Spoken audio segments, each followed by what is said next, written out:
দেখে একটু। আচ্ছা, এখন আমি জাস্ট দুই লাইনে একটু এই ফিয়ারটাকে সরাতে চাই। ইংলিশে যদি আমরা ফিয়ার বলি FEAR, তাই না? তাহলে এই ফিয়ারটাকে আমি বলতে পারি ফরগেট এভরিথিং এন্ড রান।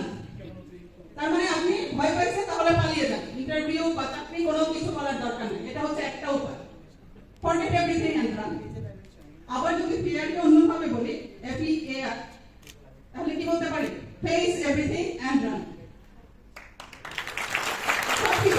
ভয় থাকবে, ভয় থাকাটা ভালো, ভয় থাকবে, ভয় সবসময় থাকে। এটা আমাদের একটা কি, একটা হিউম্যান বিহেভিয়ার, সাইকোলজিক্যাল একটা ম্যাটার, যে যখন আমাদের মধ্যে ভয় তৈরি হয়। বাট হ্যাঁ, ভয় হয়েছে, বাট আমি ফেস করব, আমি এভরিথিং ফেস করব এবং আমি এগিয়ে যাব। এভাবেই ভয় ভেঙে যায় আসলে। ঠিক আছে? তাহলে এখন থেকে আমরা কি করব? ভয় পাই, দ্যাট মিন্স হচ্ছে আমরা সবকিছু ফেস করব। ভয় মানে we are ready to face everything. Then আরেকটা ছোট্ট টিপস দিয়ে দিই, সেটা হচ্ছে ইন্টারভিউ বোর্ডের জন্য কেয়ার। ঠিক আছে? CARE, এটাকে একটু মনে রাখবো, একটু নোট করে নিতে পারি ছোট্ট করে। ঠিক আছে? তো সি তে যদি হয় কি, কানেক্ট, আমি কানেক্ট হব, আমি কোথায় অ্যাপ্লাই করছি, কোন অর্গানাইজেশনের জন্য অ্যাপ্লাই করছি, অর্গানাইজেশনকে একটু রিসার্চ করতে হবে, আমার সাথে ম্যাচ করাতে হবে, আমি কানেক্ট হব যে I am the right candidate for this position. Then হচ্ছে আপনি অ্যানালাইজ করবেন জব ডেসক্রিপশনস গুলি, সেই অ্যানালাইজে আপনি বের করবেন আপনার কোন স্কিলগুলি ম্যাচ করে। দেন হচ্ছে আপনি রেসপন্ড করবেন, রেসপন্ড কনফিডেন্টলি বাট পোলাইটলি। অনেক সময় আমরা কনফিডেন্স শো করতে গিয়ে আসলে অ্যারোগেন্স শো করে ফেলি, এটা খুব খেয়াল রাখা দরকার।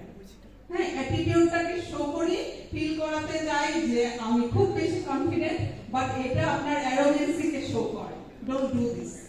কাম এন্ড কোয়াইট ভাবেও কিন্তু কনফিডেন্স শো করা যায়। ঠিক আছে?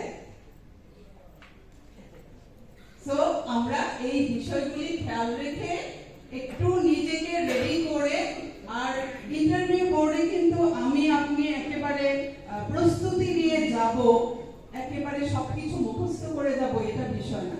এই যে এই পর্যন্ত আপনাদের যাদের বয়স 20, 25, 22, 30, আপনি নিজেকে যতটুকু গড়ে তুলেছেন আজ পর্যন্ত, সেই আপনি কিন্তু যাচ্ছেন ইন্টারভিউ দিতে। সো একদিনের জন্য প্রস্তুতি না, প্রস্তুতিটা কিন্তু এভরিডে, এভরি মোমেন্টে আপনি যা সেটাই বোর্ডে রিপ্রেজেন্ট করবে। সো কিছুটা যদি প্রস্তুতি নেন, সেটা আর একটু সুন্দর হবে। বাট রাতারাতি আপনি যে কোনো পজিশনের জন্য আগের রাতে প্রিপারেশন নিয়ে সেই পজিশনের জন্য নিজেকে একেবারে এক্সপোজ করে ফেলবেন, এটা কখনোই সম্ভব না। সো নিজের যোগ্যতা, নিজের এক্সপেরিয়েন্স সবকিছুকে নিজে প্রপারলি রিয়েলাইজ করে, কানেক্ট করে দেন নিজেকে প্রেজেন্ট করতে হবে। সো আমার মনে হয় সময় বেশি নিয়ে ফেলছি। থ্যাংক ইউ সবাইকে।